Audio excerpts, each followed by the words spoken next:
Namaste friends. পশ্চিমবঙ্গের রাজনীতি নিয়ে বেশ একটি লেখা ফেসবুকে আমি পড়লাম এবং আমার মনে হয় যে এই লেখাটি সংক্রান্ত বিষয়ে একটু আলোচনা করা যেতে পারে। লেখাটির নাম হলো বাংলার রাজনীতি আরও রোমাঞ্চকর হবে, রন্তিদেব সেনগুপ্তর লেখা। আম, লিখছেন যে সাক্ষাৎকারটি যে নিতান্তই সৌজন্যমূলক ছিল না, ঋতব্রত বন্দ্যোপাধ্যায় নিজেই 58 জন বিধায়ককে নিয়ে বিধানসভার স্পিকারের কাছে হাজির হয়ে বুঝিয়ে দিয়েছেন আসলে বিজেপির plan B, plan C, plan D ইত্যাদি তৈরিই ছিল। সেই সব প্ল্যান অনুযায়ী ঋতব্রত সৌজন্য সাক্ষাৎকারে গিয়েছিলেন। তারপর প্ল্যান অনুযায়ী যা ঘটার ঘটে গিয়েছে। এই প্রসঙ্গে আলাপচারিতায় এক রাজনীতি বিশেষজ্ঞ বললেন এই plan B, plan C, plan ডিগুলি তৃণমূল কংগ্রেস বুঝতে পারেনি বাংলায় একজন একনাথ শিন্ডেকে বিজেপি ভোটের আগেই তৈরি করে রেখেছিল।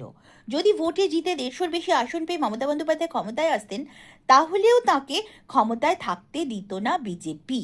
শিন্ডেরা দল ভাঙানোর কাজে নেমে পড়তো।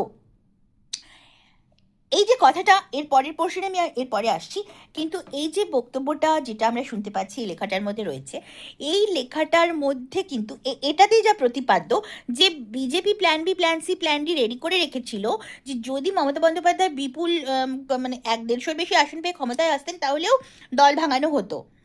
ঠিক এই কাজটা করবার পরিকল্পনা রেখেই মুকুল রয়কে কিন্তু বিজেপির মধ্যে প্ল্যান্ট করেছিল তৃণমূল 2019-এর নির্বাচনের আগে।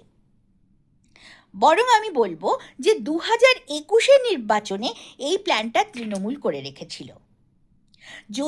কারণ 2021-এ বিজেপির যে হাওয়াটা, পশ্চিমবঙ্গে বিজেপির যে হাওয়া, যেটা 2026-এ মানুষ একেবারে 2021-এ পোস্ট পোল ভায়োলেন্সের চিত্র দেখার পর 2026-এ মানুষ একেবারে চুপচাপ ভোট দিয়েছেন। মানে আমরা দেখতে পেয়েছি যে মানুষ সম্পূর্ণ মুখে তালাচাবি লাগিয়ে ফেলেছিলেন। ভোটের আগে আমরা সাধারণ মানুষের কাছ থেকে তারা কোথায় ভোট দেবেন, কি করবেন সে সম্বন্ধে কোনো আন্দাজই আমরা পাইনি, পাওয়ার চেষ্টা করলেও পাওয়া যায়নি। যে কারণে অ্যাক্সিস মাই ইন্ডিয়ার প্রদীপ গুপ্তা বেঙ্গল সম্পর্কে কোনো বক্তব্যই রাখতে রাজি হননি, কারণ মানুষ মনস্থির করে ফেলেছিল এবং মুখে একেবারে তালাচাবি লাগিয়ে দিয়েছিল। কারণ 2021-এর পোস্টপোল ভায়োলেন্স, মানুষ কিন্তু জানতো যে যা করবার একেবারে ভোটের বাক্সে করে দিতে হবে, কোনো কথা বললে চলবে না। কিন্তু 2021-এর পরিস্থিতিটা অন্যরকম ছিল। 2021-এ কিন্তু মানুষ স্পষ্টভাবেই বিজেপির হাওয়া তুলেছিল, মানুষ অ্যাগ্রেসিভলি বিজেপির জন্য পোজ করে দাঁড়িয়েছিল এবং সেটাই ছিল তৃণমূলের রাগের কারণ, যে কারণে ওই ম্যাসিভ পোস্টপোল ভায়োলেন্স। এবং সেটাকে ঠেকাতেই কিন্তু তৃণমূল নিজেদের লোকেদেরকে বিজেপির মধ্যে ঠেলে দেয়। এবং বিজেপিতেও কিছু, আমি এর ইতিপূর্বেও বহুবার বলেছি যে বিজেপিতেও বহু বদমাইশ লোক আছে এবং সেই সময়ে সেইবার 2021-এ বিজেপির দায়িত্ব, বেঙ্গল বিজেপির দায়িত্ব ছিল যে লোকগুলোর ওপর, তারা ছিল নিজেরা বদমাইশ। ফলে তারা কিন্তু আসলে ওই তৃণমূলের সঙ্গে ওই বোঝাপড়াটা করে নিয়ে ওই তৃণমূলেরই রটন পচা, একেবারে একেবারে ঘলঘলে পচা লোকেদেরকে প্রার্থী করে দাঁড় করিয়ে দিয়েছিল। তৎসত্ত্বেও যদি জনগণ ভোট দিয়ে তাদেরকে জেতাতো, তাহলে কিন্তু মুকুল রয় ছিলেন 1/3 বেশি সাংসদ নিয়ে তৃণমূলে চলে যাওয়ার জন্য। মুকুল রয় যে ছিলেন তার প্রমাণ আমরা ভোটের পরেই পেয়ে গিয়েছিলাম। কৃষ্ণনগর উত্তর থেকে জেতার পরেও মুকুল রায় ডিফেক্ট করে তৃণমূলে চলে গিয়েছিলেন এবং তারপরেই তাকে পিএসসি চেয়ারম্যান করার প্রপোজাল মমতা বন্দ্যোপাধ্যায় দিয়েছিলেন। অর্থাৎ মুকুল রয় কিন্তু ছিলেন তৃণমূলের লোক হয়েই 2019-এর লোকসভার আগে মুকুল রয় ঢুকেছিলেন এবং অনেকেই 2019-এর নির্বাচনে বিজেপির ফলাফলের জন্য, পশ্চিমবঙ্গে বিজেপির 18টা সিট পাওয়ার জন্য কৃতিত্ব মুকুল রয়কে দেন, কিন্তু আমি সেই কৃতিত্ব কখনোই মুকুল রয়কে দিইনি। আমার একটা ব্লগও আছে সেই নিয়ে, যারা ইচ্ছুক তারা পড়ে নিতে পারেন, যে ওই জয়ের কৃতিত্ব সম্পূর্ণতই ছিল নরেন্দ্র মোদীর, অন্য কারুর কোনো কৃতিত্ব ছিল না। আমি ভোটের পার্সেন্টেজের রাইজ অ্যান্ড ফল দেখিয়ে আমি আমার ব্লগে লিখেছিলাম যে 2019-এর লোকসভা নির্বাচনে পশ্চিমবঙ্গে বিজেপি যে দুটো আসন থেকে 1 লাফে 18টা আসন পেয়েছিল, তার কৃতিত্ব অন্য কারুর ছিল না, ছিল শুধুমাত্র ব্র্যান্ড নরেন্দ্র মোদীর। কিন্তু অনেকেই কিন্তু মুকুল রায়কে ক্রেডিট দিতে চাইছিলেন পশ্চিমবঙ্গের অনেক লোক। কিন্তু আমি তখনও জানতাম যে মুকুল রয় আসলে এই তৃণমূলের করাপশনের রাজনীতির ওয়ান অফ দি মূল কারিগর ছিলেন এবং তিনি প্ল্যান করে সময় মতন বিজেপিতে ঢুকেছিলেন এবং 2021-এর নির্বাচনে তিনি ভেতর থেকে স্যাবোটাজটা করেছিলেন।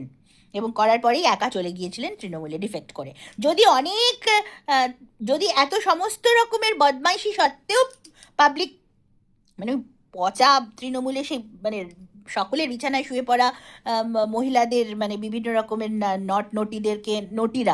নটিরা এবং তার সঙ্গে রাজীব বন্দ্যোপাধ্যায় মানে যত যত খারাপ লোকেরা তাদেরকে প্রার্থী করা সত্ত্বেও যদি মানে বিজেপি জিততো, বিজেপির ব্র্যান্ড বিজেপি যদি জয়ী হতো 2021-এ, তাহলে কিন্তু মুকুল রায় 1/3 বেশি লোক নিয়ে ডিফেক্ট করে তৃণমূলে চলে গিয়ে বিজেপিকে সরকার গঠন করতে দিত না। তো এই যে পরিকল্পনাটা, যেটা এখানে এই রন্তিদেব সেনগুপ্তর এই লেখাটাতে আমরা দেখতে পাচ্ছি যে plan B, plan C, plan D BJP ready ছিল। মমতা যদি 150-র বেশি আসনে জিততেনও তাহলেও ডিফেক্ট করে তারা দল ভাঙিয়ে নিত। এই পরিকল্পনাটা 2021-এ তৃণমূলের ছিল। বিজেপির এটা থাকবার কোনো দরকার, বিজেপি এখানে শর্টকাট নেয়নি। একটা জিনিস আপনারা এখানে বোঝার বিষয় আছে যে বেঙ্গলের অবস্থাটা ঠিক যেরকম, বেঙ্গলের অবস্থা কিন্তু প্র্যাকটিক্যালি কাশ্মীরের চাইতেও খারাপ। সত্যিকারের বৈদেশিক শত্রুদের ঘাঁটি তৈরি হয়ে গেছে বেঙ্গল, যে কারণে বিজেপি এখানে কোনো রকম হুড়োহুড়ি করেনি। 2021-এ বিজেপি কিছুদিন, আমার নিজের কাছে খবর আছে যে বিজয় উৎসব করবার জন্য বিজেপি কিন্তু ইভেন্ট ম্যানেজমেন্ট সংস্থাকে বরাত দিয়ে প্রায় ফেলেছিল, কিন্তু তারপর ক্যান্সেল করে। অর্থাৎ বিজেপি জানতো যে একটা ভয়ঙ্কর খেলা ভেতর থেকে হচ্ছে, এবং সেই খেলাটা শুধুমাত্র ভারতীয়রা খেলছে তা নয়, বাইরের লোকেরা খেলছে। 2021-এ বিজেপির পরাজয় বেঙ্গলে, ওটা আসলে একটা বৈদেশিক শত্রুর কাছে পরাজয় ছিল, যে কারণে আমার যে ছোট বইটা আমি এটার উপর লিখেছিলাম তাতে আমি ওটাই নাম দিয়েছিলাম যে 21 শতকে ভারত আক্রমণ। ভোট পরবর্তী হিংসা, পশ্চিমবঙ্গে ভোট পরবর্তী হিংসা, 21 শতকে ভারত আক্রমণ, ওটা তাই ছিল। যে কারণে বিজেপি বিজয় উৎসবের বরাত ইভেন্ট ম্যানেজমেন্ট সংস্থাকে দেওয়ার পরেও ক্যান্সেল করেছিল, এবং এখানে বিজেপি কোনো তাড়াহুড়ো করেনি। যে কারণে আমরা যখন প্রচণ্ড ডিস্টার্ব ফিল করছিলাম যে এত ভয়ঙ্কর পোস্টপোল ভায়োলেন্স সত্ত্বেও কেন প্রধানমন্ত্রী নরেন্দ্র মোদী চুপ, কেন অমিত শাহ স্বরাষ্ট্রমন্ত্রী হিসেবেও কিছু বলছেন না, আপনারা স্পষ্টই জেনে রাখুন সেই 2021-এর পর থেকে 2026-এর এই জার্নিটা বিজেপি কিন্তু ব্রিক বাই ব্রিক তৈরি করেছে। তারা কোনো শর্টকাট নেয়নি। They took no shortcut to success because Bengal election was no less than a war for Bharat. এটা শুধু বিজেপির জন্য একটা যুদ্ধ ছিল না, এটা ভারতবর্ষের জন্য একটা যুদ্ধ ছিল। সুতরাং এই plan D, plan B, plan C, এই সমস্ত ফালতু কথা বলে কোনো লাভ নেই। এরকম কোনো কিচ্ছু ছিল না, যে কারণে বিজেপি একেবারে সুইপিং মেজরিটিতেই এসেছে। সুইপিং মেজরিটি না হলে না আবার বৈদেশিক শত্রুদের গ্রাউন্ডটা এতটা দুর্বল হতে পারতো না। সুতরাং রন্তিদেব সেনগুপ্তর এই কথাটা আমি বলতে চাইছি, উনি যেটা 2026 সম্বন্ধে লিখেছেন সেই প্ল্যানটা তৃণমূলের ছিল 2021-এর জন্য। মুকুল রায় তার জন্য রেডি ছিলেন। যদি তা সত্ত্বেও বিজেপি জিততো, 1/3 বেশি লোক সংসদ নিয়ে তিনি ডিফেক্ট করে যেতেন। আজকে ঋতব্রত যেটা করছে সেটার উদ্দেশ্য অন্যরকম। তার একটা ভিডিও আমি ইতিপূর্বেই দিয়েছি আমার ফেসবুক টাইমলাইনে, আপনারা চাইলে শুনে নিতে পারেন। কিন্তু এইবার একটা প্রশ্ন যে এরা বাংলায় একটা একনাথ শিন্ডে চাইছে, তার কারণ হচ্ছে তার পরের পোর্শনটা আমি একটু পড়ি, সেটাও ইকুয়ালি একটা, আমার মনে হয় না সেটা মানে আসলে সেটা কোনো রকম কিছু, একটু ভেবে দেখলেই বোঝা যাবে দল ভাঙানোর রাজনীতিতে দরও একটি দলের কাছে শিন্ডেদের প্রয়োজন কখনো ফুরিয়ে যাবে না। ওই রাজনীতি বিশেষজ্ঞের ব্যাখ্যা, আসনের সংখ্যা দিয়ে তৃণমূলকে পরিমাপ করতে যাওয়াটা ভুল হবে। মনে রাখতে হবে তৃণমূল 41% ভোট পেয়েছে, আর সার্বিকভাবে এই রাজ্যে বিজেপি বিরোধী ভোটের সংখ্যা 55%। 41% ভোটের অধিকারী একটি দলকে মানসিকভাবে বিপর্যস্ত করে এবং সেই দলে ভাঙন ধরিয়ে দ্রুত তাকে দুর্বল করে দেওয়াটা যে নিজের আধিপত্য প্রতিষ্ঠার জন্য কতটা জরুরি সেটা বিজেপি অন্তত বোঝে। সর্বোপরি 29-এর লোকসভা নির্বাচনের আগে সংসদে নিজেদের শক্তি আরও বাড়ানোর একটি পরিকল্পনা বিজেপির রয়েছে। বিহারে নীতিশ ঠিক থাকলেও অন্ধ্রের চন্দ্রবাবুর ওপর খুব ভরসা বিজেপি আর করতে পারছে না। চন্দ্রবাবু ইদানিং যেন একটু বেসুরো ঠেকছেন। অতএব আরও কিছু রাজ্য থেকে আরও কিছু এমপি ভাঙাতে হবে। কাজেই বিধায়ক নয়, বিজেপির আসল টার্গেট বাংলার বেশ কিছু এমপি। বাংলার শিন্ডে ঋতব্রতকে বাজারে নামানোর প্রকৃত উদ্দেশ্য সেটাই। প্রথম কথা হলো এই বিষয়টাতেই আমি আপনাদেরকে বলতে চাই যে সত্যিই চন্দ্রবাবু নাইডু আদৌ বেসুরো বাজছেন না, কারণ চন্দ্রবাবু নাইডু পশ্চিমবঙ্গের রাজনীতির মতন রাজনীতি করেন না। চন্দ্রবাবু নাইডু যথেষ্ট কেন্দ্রীয় সহায়তা পেয়েছেন। চন্দ্রবাবু নাইডু অন্ধ্রপ্রদেশের উন্নয়নের পথে নেক্সট লেভেলে অন্ধ্রপ্রদেশকে নিয়ে চলে যাবেন। এবং চন্দ্রবাবু নাইডুর চাইতে ভালো এটা কেউ জানে না যে যখন উনি অন্ধ্রপ্রদেশকে উন্নয়নের পথে নেবেন তখন নরেন্দ্র মোদীর চাইতে বেশি ওনার পাশে কেউ দাঁড়াবে না। নরেন্দ্র মোদী হচ্ছেন সেই লোক, সেই পাগলা লোক, যে ভারত মাতা কি জয়ওয়ালা সেই পাগলা লোক, যে ভারতবর্ষের উন্নতির জন্য যে যে কোনো কিছু করতে পারে। আবার চন্দ্রবাবু নাইডু কিন্তু সেই সিমিলারলি পাগলা লোক, যে কিন্তু কিন্তু অন্ধ্রপ্রদেশের উন্নয়নের জন্য যে কোনো এক্সটেন্টে চলে যাবে। সুতরাং এখানে চন্দ্রবাবু নাইডুর সঙ্গে কোনো রকম বিরোধিতা নরেন্দ্র মোদীর হবে না। অতএব এখানে এই যে বিজেপি নীতিশ ঠিক আছে, চন্দ্রবাবু নাইডু ঠিক নেই, এগুলো সম্পূর্ণ হাওয়ায় কথা।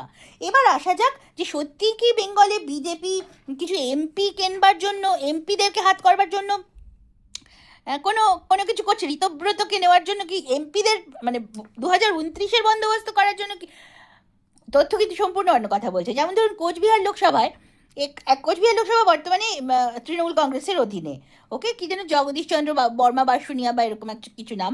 তো বর্তমানে মানে 2026-এর অ্যাসেম্বলিতে দেখা যাচ্ছে কোচবিহার লোকসভা কেন্দ্রের শুধুমাত্র সিতাই বিধানসভা কেন্দ্রটাই টিএমসির কাছে গেছে, বাদ বাকি সমস্ত বিধানসভা কেন্দ্র কিন্তু বিজেপি নিয়েছে।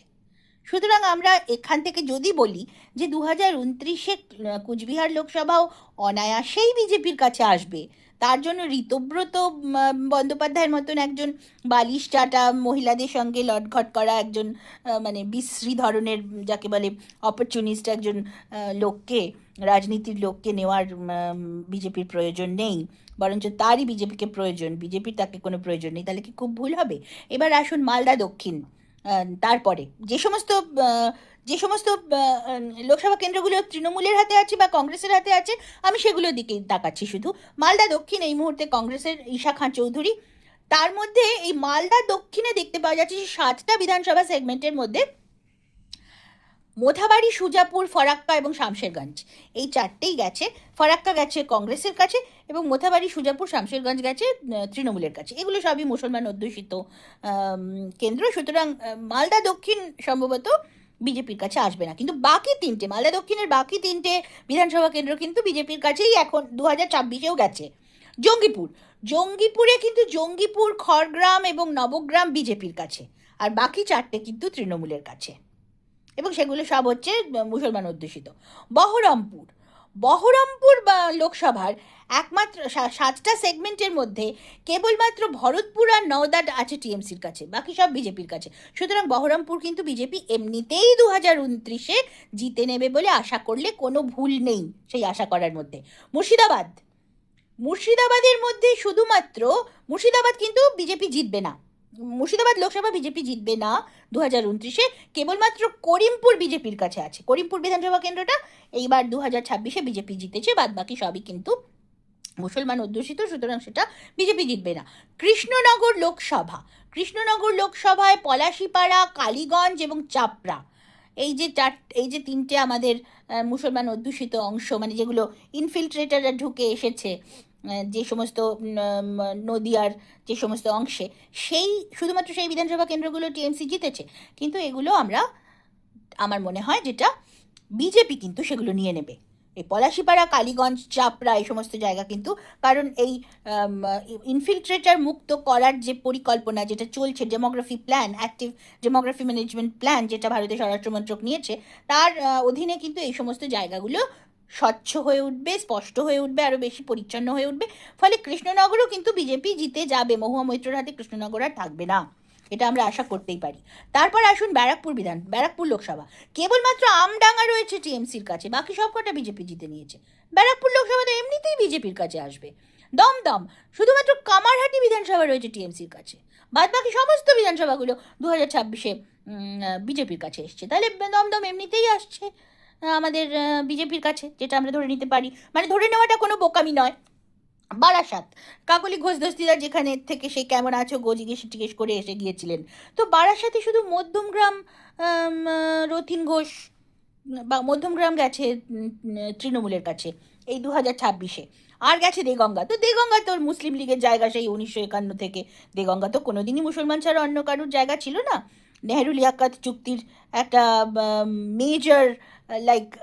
মেজর অসুবিধে ছিল এই দেগঙ্গা, মানে দেগঙ্গার মতন কয়েকটা অ্যাসেম্বলি প্রথম থেকে মুসলমানরা সেখানে 1950-এর পর থেকে একেবারে গেড়ে বসেছিল নেহেরু লিয়াকত প্যাক্ট সাইন হওয়ার ফলে। তো দেগঙ্গাই হচ্ছে সেই অ্যাসেম্বলি যেখানে মুসলিম লীগ তখনও লড়তো, আজও লড়ে। তো দেগঙ্গা তো কোনোদিনই বিজেপি পাবে না। তো দেগঙ্গা ছাড়া বারাসাতের একমাত্র মধ্যমগ্রাম, তো মধ্যমগ্রামও আমাদের বিজেপির কাছে চলেই আসবে বলে মনে হয়। তার কারণ একমাত্র এই ভরসাতেই বলতে পারছি যে ডেমোগ্রাফি ম্যানেজমেন্ট মিশন আমাদের চলবে। বসিরহাট যদি মিনাখা এবং বসিরহাট দক্ষিণ যদি বিজেপি নিয়ে নিতে পারে, বর্তমান 2026-এর ইলেকশনে বসিরহাট লোকসভা কেন্দ্রের মিনাখা এবং বসিরহাট দক্ষিণ এই দুটো কিন্তু টিএমসির কাছে গিয়েছে।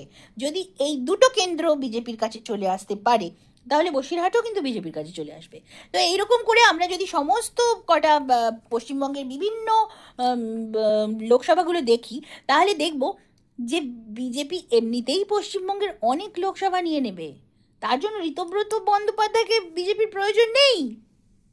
এটা কিন্তু আমাদের বুঝতে হবে। যদি আমরা ফ্যাক্টরগুলো দেখি, মানে ভোটের চিত্র যদি আমরা দেখি, এবং ভোটের চিত্র আমরা আরও ডিটেইলে দেখতে পারি। আমরা একেবারে ফর্ম 20 বেরোলে পরে আমরা সেখান থেকে ডিটেইলে যে কাজটা আমি প্রত্যেক বছর করি, সুতরাং এবছরও করবো, আপনারা ধরে নিতে পারেন। আমি ডিটেইলে দেখবো যে কোথায়, কোন জায়গাতে, কোন বুথে কারা কাকে ভোট দিল। সুতরাং সেটাতে তো বুঝতে পারা যাবে কারা কাকে ভোট দিল, মানে এক্স্যাক্টলি কাকে ভোট দিল বোঝা যাবে না, কোন বুথে কোন দল কত ভোট পেয়েছে আমরা বুঝতে পারবো, এবং সেই বুথের লোকেরা মূলত কারা। সুতরাং সেগুলো বুঝলে পরেই অনায়াসেই কিন্তু বিজেপির যে লোকসভায় যে আসন সংখ্যা এমনিতেই পশ্চিমবঙ্গ থেকে অনেকটা বাড়বে। তাছাড়াও কাজ হবে পশ্চিমবঙ্গের মাটিতে দাঁড়িয়ে, লোকসভা ইলেকশনের আগে তো কাজ হবে। সুতরাং সেই কাজেরও একটা বিরাট বড় ফললাভ নিশ্চয়ই ভারতীয় জনতা পার্টি করবে। কারণ ভারতীয় জনতা পার্টি একমাত্র পার্টি যে পার্টির নামের মধ্যে ভারতীয় কথাটা আছে। আমরা ভারতবর্ষের লোক, ভারতীয় কথাটা আছে একমাত্র ওই একটা পার্টির মধ্যে। এটা ভারী একটা মানে পিকিউলিয়ার ব্যাপার, অদ্ভুত ফ্যাক্টর, কিন্তু তাহলেও ফ্যাক্টরটা সত্যি। সুতরাং আমরা তো জানি যে এটা এমনিতেই হবে। তো তার জন্য ঋতব্রতকে দরকার পড়বে কেন? তো এই ধরনের যে ছেদো কতগুলো ন্যারেটিভস তৈরি করবার চেষ্টা চলছে যে শিন্ডের সঙ্গে এই ঋতব্রতর কোনো মিলই নেই। একনাথ শিন্ডে ডেডিকেটেড বালা সাহেবের সৈনিক, ডেডিকেটেড হিন্দুত্ববাদী।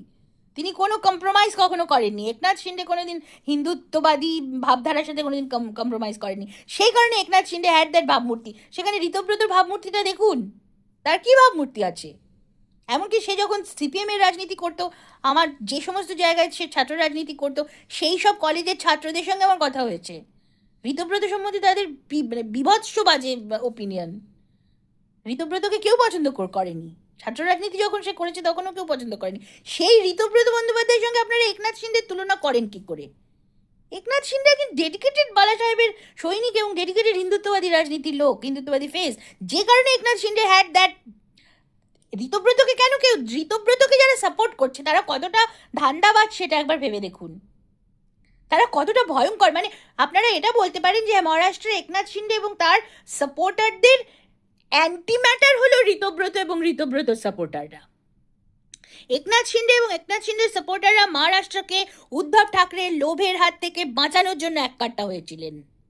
আর ঋতব্রত এবং ঋতব্রতর সাপোর্টাররা কায়দা করে পশ্চিমবঙ্গকে বৈদেশিক শত্রুর দিকে টেনে নিয়ে যাওয়ার জন্য এককাট্টা হচ্ছেন, বিজেপিকে ঠেকানোর জন্য এককাট্টা হচ্ছেন।